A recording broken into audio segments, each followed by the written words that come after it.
I don't know who was it. Somebody, broke it. I came to work when I came early morning, opened the shop. He was on the floor. I take a bit personally because only mine done. Somebody might be, I don't know, might be a bit drunk or majority are okay, but 1-2%, yes, 5%, they are like that. Uneducated, drinking problem, some others problem as well.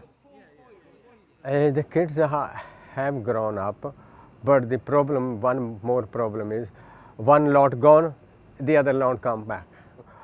95% community is backing me. That's why I'm here. I definitely be around. Yeah, I definitely around many, many years.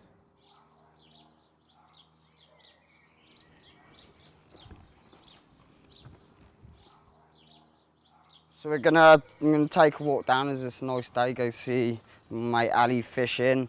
He's had a bit of bother with the police and that, been on the run, so he's keeping his head low at the minute. We're going to check on him and see how he's doing. This is home from home, this is. How you doing, mate? Don't get the police bothering you too much down there.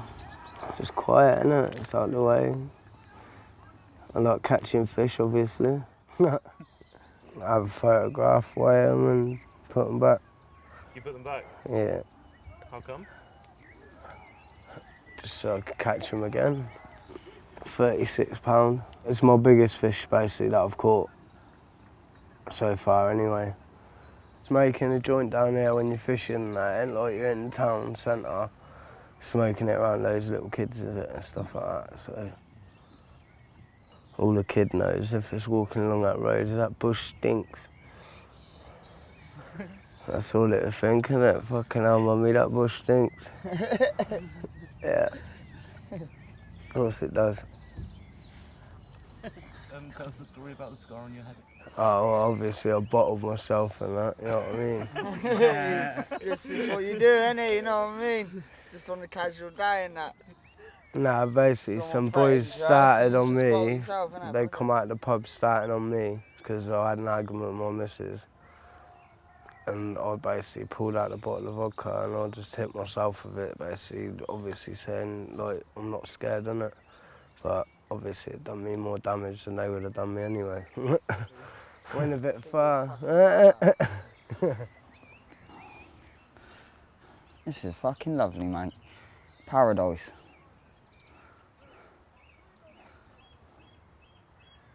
Yeah, well, I'll give you a shout later, yeah? Alright, see you in a bit, boys.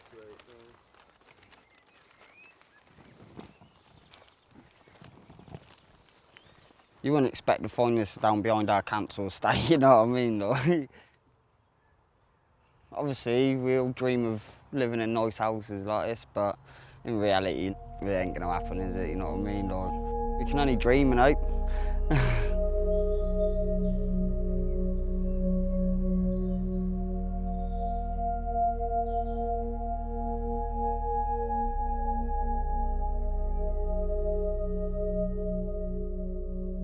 Pitts, after only a few weeks out of prison, has reoffended. He is now under strict curfew at a friend's house. Got work tomorrow.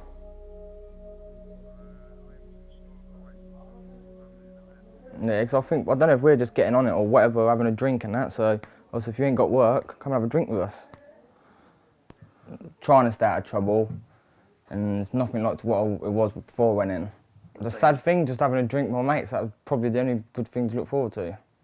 Where I've been drinking every day now, all I've got to rely on at the moment is my job. If that falls through, then I think that's it, back on the drink again, which is fucking shit, but.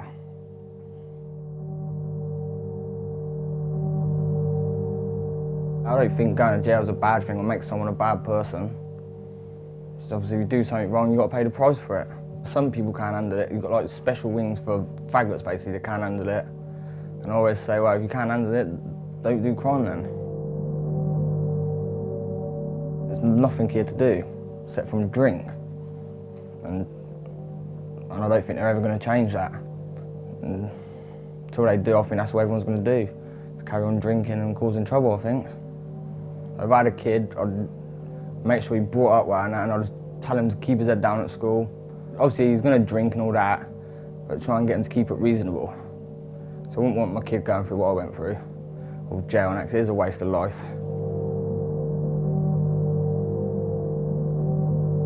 His mum passed away, he went to jail not long after that, didn't he? He was like young, weren't he? About 16. He's just been in and out from them, really, hasn't he? Yeah.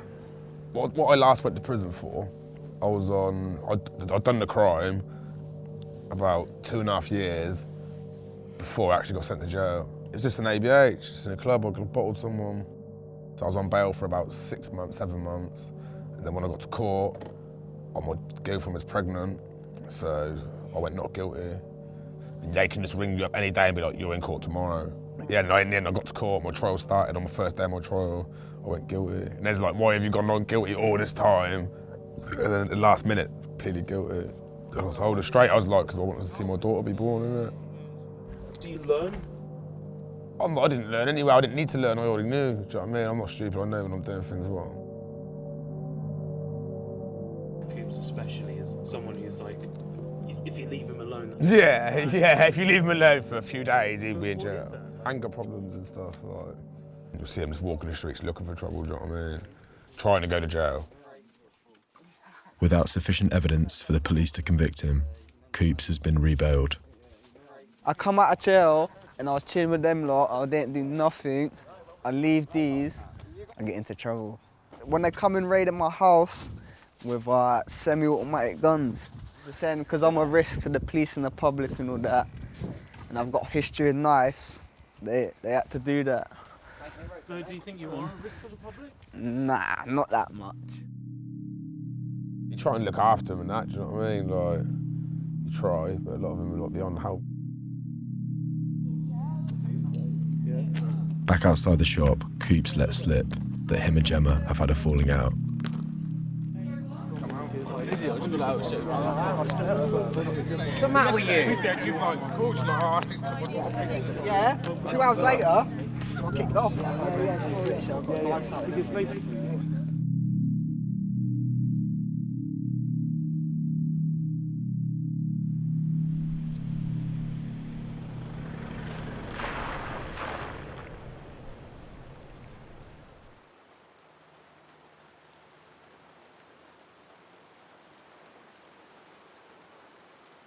Coopz is back in prison. Gemma had to phone the police after an argument that turned sour resulted in him pulling a knife on her. Coopz spent his 21st birthday behind bars. His young friend Harry offered to explain the situation. Coopz got in a bit of trouble with his girlfriend and that, like, and then we had a disagreement and we fell out. The day after, I see Gemma, and Gemma was like, "You seen Coopz?" And I was like, "No, I ain't." And she was literally like, "Oh, well, I don't know if he's in hospital or not." I was like, "Why would he be in hospital?" And she was like, "I run him over." And I was like, "What do you mean you run him over?" And she was like, "Well, I didn't run him over. He jumped in front of the car." And Gemma rang the police on him and did a statement saying that Coopz threatened to kill her and all that lot, which he did. But yeah, it was nothing major. I see him like 2 days after that, and he said, I've got to go hand myself in. He's like, "I'm on the run from the police." And I was like, "Why, what you done?" And he was like, "Just all this shit with Gemma." When he's angry or emotional, like, his way of dealing with it is hurting someone. Like, he don't know how to deal with his emotions. If he wants to hurt someone, he will hurt them, like, and 9 times out of 10, he will go for the knife drawer and he will attempt to stab someone, because that's just how he's grown up. I know he wouldn't stab me, like, he wouldn't, because I know how to stop him, like, I know how to get him out of his, like, mad rage. So, like, I can control him in that sort of way. Even if me and Coopz are falling out, I was like, he's still my boy. So I wrote to him and that, just saying like a few memories about all that lot, like trying to cheer him up a bit. When they split up the last time and he went prison, she said he's never going to get back together.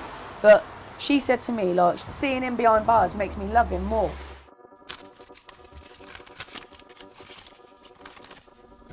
These were when it was in Abingdon.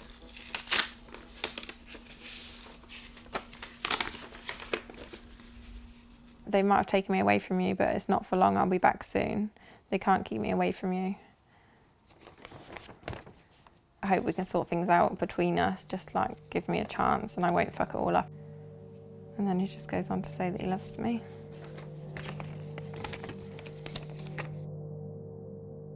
Yeah, this is his first letter to me. Like, it's just like him apologising and stuff for like the argument. Like a lot was said between us. Like we both said some like really horrible things and hurtful stuff. And then he just asks about the girls like a lot, like asking how they're doing and stuff. And then he's like, I told you I'll hand myself in, didn't I? First time I've ever done that. Because he would normally just run until they find him. He's got quite a nice handwriting. All that practice in jail, his handwriting, isn't it? We got back together when he was in jail. So, but he's fine now, he's just riding it out till he comes home. Yeah, every time I get a letter, I'll cry, like, without fail, I will cry. It's happy tears, like, because, like, obviously getting a letter from them, they're like little love letters, like when you're like a young kid and stuff, but some of it's quite hard, like when he says some stuff like that he'll be out soon and stuff, like, it's hard to think, but my little girl's like counts down on the calendar, crosses off and everything. We're just like stronger, like obviously, because there's more trust built up, like if I'm standing by him while he's in jail, because like not many girls are going to stand by someone while they go to jail, are they? Like, let's face it, it's a complete test to prove like whether or not you're going to be a loyal girlfriend if you're going to stand by someone while they're in jail. Stand by them, don't you? Because when we're good, like we have got like a perfect relationship, we are like best friends, like, and it will just go back to normal happy families.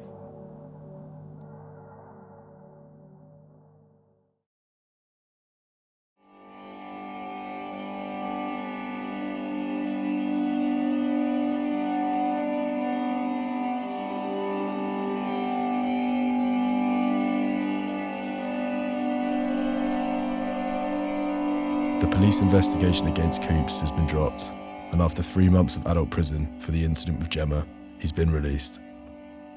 Currently staying at a halfway house, he has got a job and is trying to get his life back on track.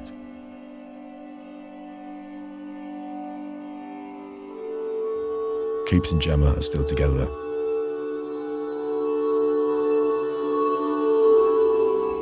With every arrest, charge and conviction, opportunities for the boys of Saxton Road to break their cycle of reoffending diminish. And most of them would probably tell you they don't care. And while their neighbours might call them a menace, they refer to themselves as Saky's finest.